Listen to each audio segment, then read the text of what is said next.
আল্লাহ বলেন, হে পৃথিবীর মানুষ, হে আমার বান্দারা, তোমরা দুনিয়ার মধ্যে গিয়েছো, আমি তোমাদেরকে দুনিয়ার মধ্যে পাঠাইলাম।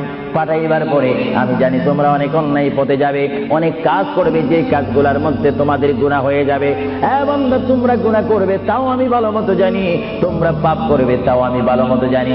বান্দারে, পাপ করার পরে, গুনাহ করার পরে একাই কি মসজিদের মধ্যে তোমরা কেঁদেছো, রব্বানা যালামনা, বলেন রব্বানা যালামনা আনফুসানা ওয়া ইল্লাম তাগফির লানা ওয়া তারহামনা লানাকুনান্না মিনাল খাসিরিন বলে বলে মসজিদে কেঁদেছো, আসরের নামাজ পড়ে কেঁদেছো, যোহরের নামাজ পড়ে কেঁদেছো, মাগরিবের পড়ে কেঁদেছো, এশার নামাজ পড়ে কেঁদেছো।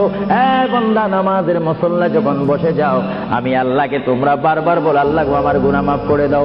তারপরও আমি তোমাদের গুনাহ মাফ করে নিই। তারপরও তোমরা নিশি রাত্রে, মানুষ যখন ঘুমে যায়, তোমার বিবি যখন ঘুম যায়, তোমার ছেলে যখন ঘুম যায়, তুমি নিশি রাত্রে ঠান্ডা পানি দিয়ে ওযু বানিয়ে নামাজের মুসল্লায় বসে তুমি আবার যখন ডাক দাও, রব্বুল আলামিন, পৃথিবীর কোনো মানুষ আমার গুনাহ সম্পর্কে জানে না, তুমি আমার গুনাহ সম্পর্কে জানো।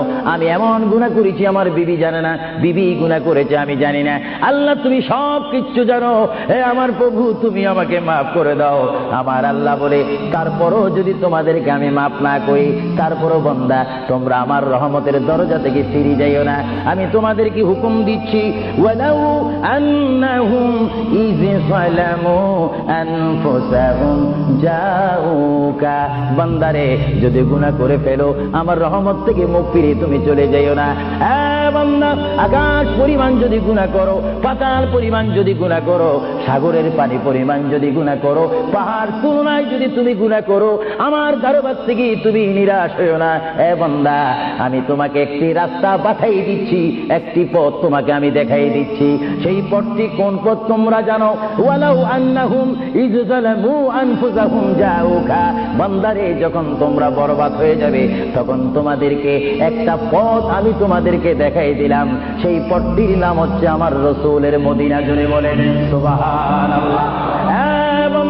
আমার নবীর দরবারে গিয়ে কেঁদে কেঁদে তোমরা বলো, ইয়া রাসূলুল্লাহ, ইয়া হাবিবাল্লাহ, আয়া আকা ইয়া রাসূলুল্লাহ।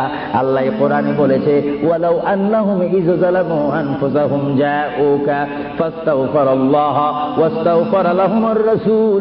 আল্লাহ বলেছে, হে বান্দা, তোমরা ডানে না গিয়ে, বামে না গিয়ে, পিছে না গিয়ে, তোমরা সরাসরি আমার নবীর কদমে চলে যাও। আমার নবীর কদমে গিয়ে আমি আল্লাহর দরবারে তোমরা তওবা করো।